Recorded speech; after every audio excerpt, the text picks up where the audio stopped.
we meet again, welcome to the next chapter of CalCalling. Today our topic is global warming and climate change. Global warming has been acknowledged across the globe.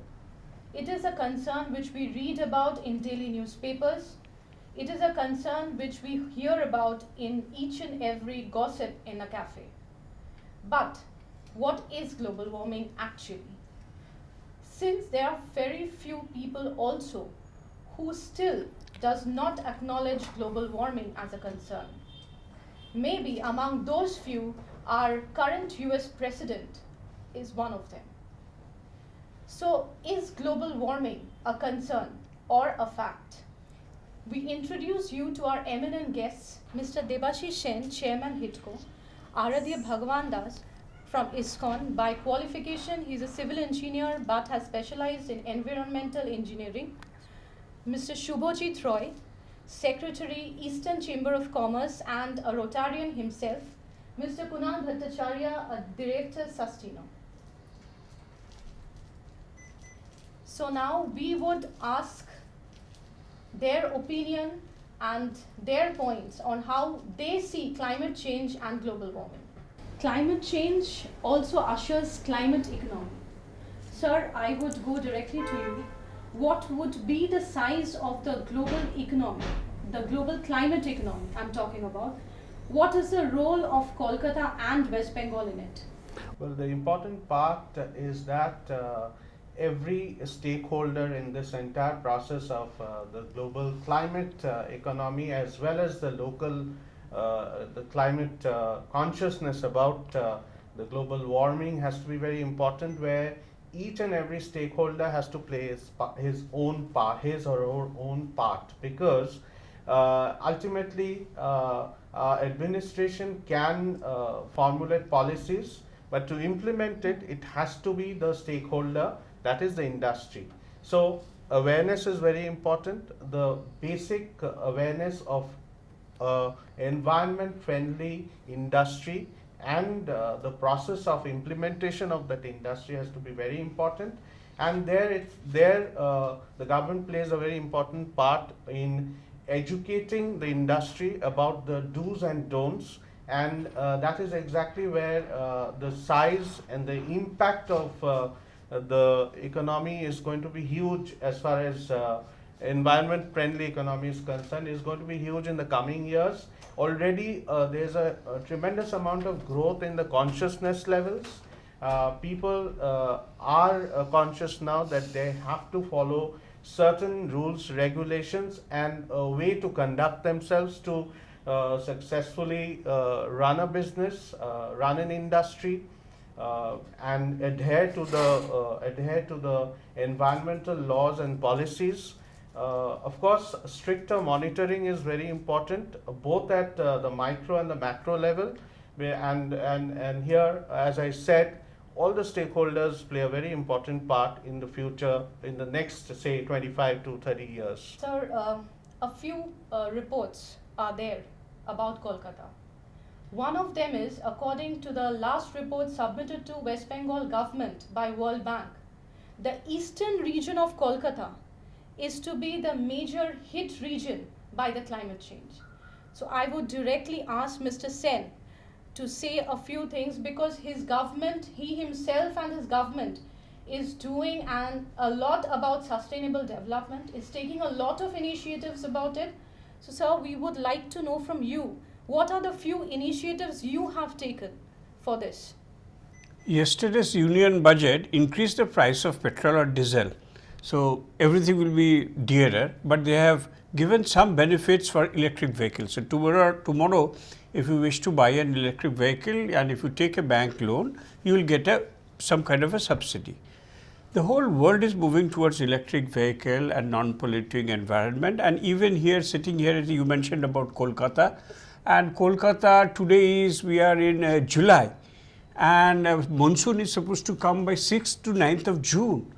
What are we doing? We are already seeing this climate change, and we don't have to wait for very, very esoteric calculations by very, very expert bodies. We can feel it in our skin.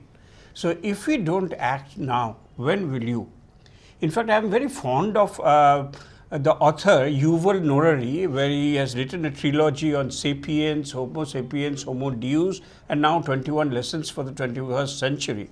And he argues, and you mentioned about Donald Trump, with the best of respect, I would say that the head of the superpower of the world is not attuned, as Harari says.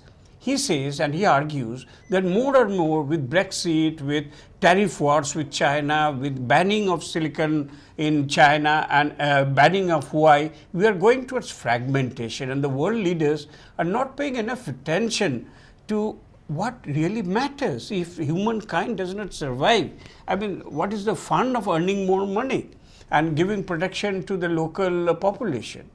But the only redeeming feature I will comment is that the common people are very much attuned to the need for controlling global warming, not using fossil fuels to the extent possible, converting to LEDs. And I know of people who are buying, just to give a very small and trivial example, for instance, they're buying Casio watches worth 10,000 rupees just because the battery is not needed, it is done by solar.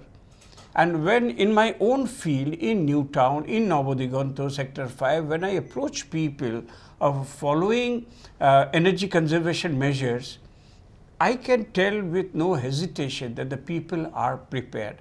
They are waiting to adopt. They know what great damage global warming, it's worse than an atomic bomb. Sir, I would directly go to you now. Climate change is a reality, right? Are you asking me? Yes. Of course it is. I mean, that's one of the main reasons why at the ripe old age of 63, a partner of mine and I have formed a company. It's all about sustainability.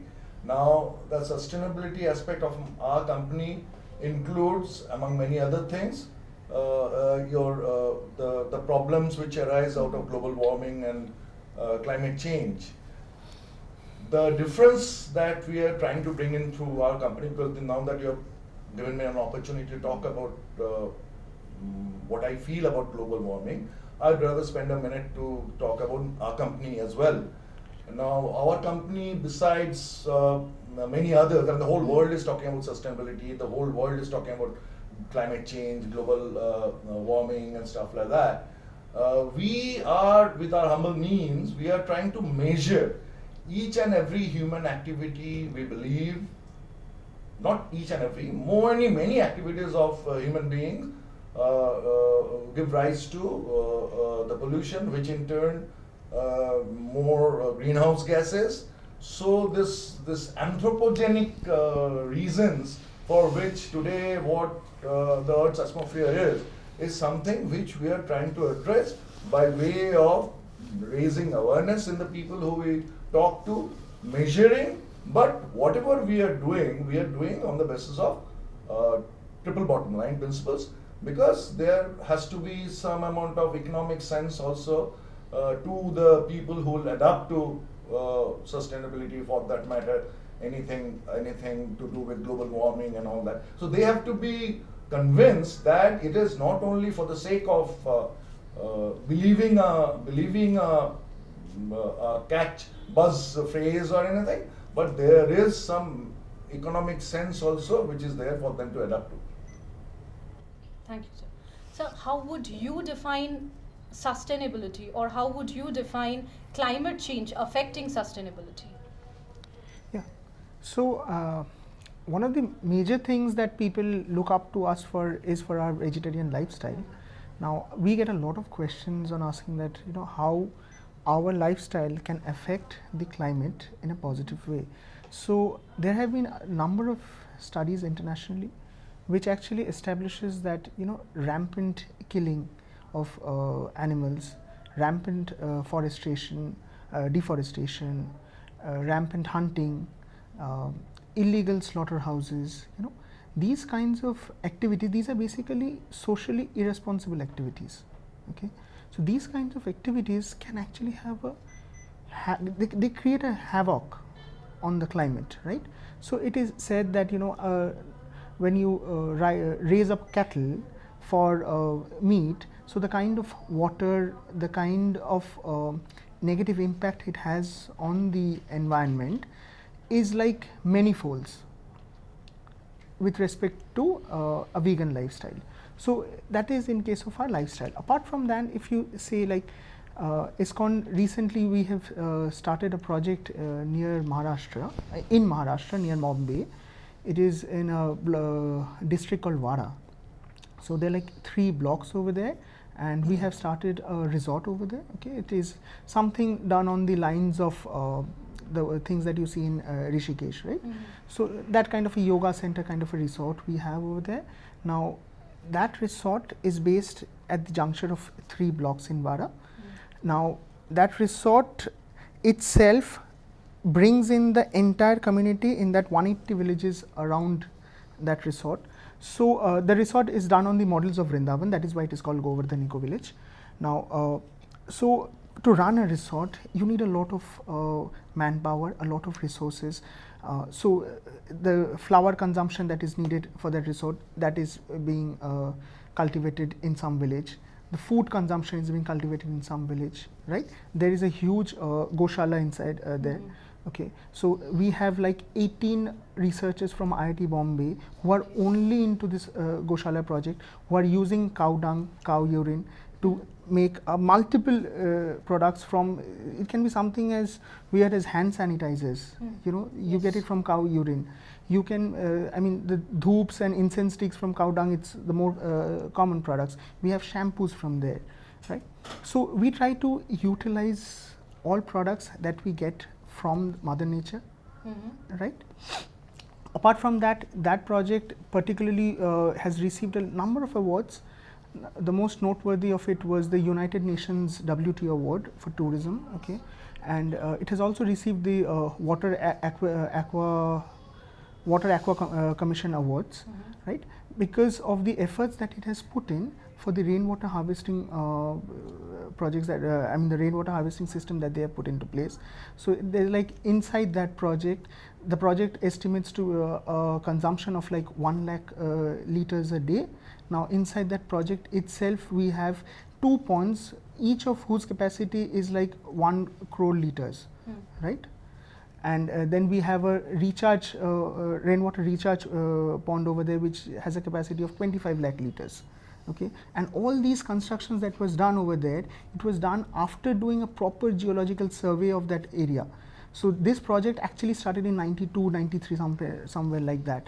And the people behind this project are from IIT Bombay, from Bombay University, and from TIS, right? So when we try to move forward, taking the entire community, acting responsibly towards our society, the effect is going to be manifold. Like for this particular community, we are sure that the kinds of hardships that we are seeing in Madras nowadays, in terms of the water shortage, probably we will not be seeing it very fast, Okay, so it is a good point, or it is a good step that we are taking. Yes, so these are kind of steps, there are a lot of research works on this, so these are kind of steps that can be enumerated at a larger scale. A lot of people are coming and studying over there, studying that project. There are a lot of internationally acclaimed journals that have published those researches. So people are getting to know, I mean it has received a lot of awards, it has even received Skoda awards. So people are getting to know, people are coming forward, people are trying to get that technology transfer. So it is happening, but it will happen slowly, yeah.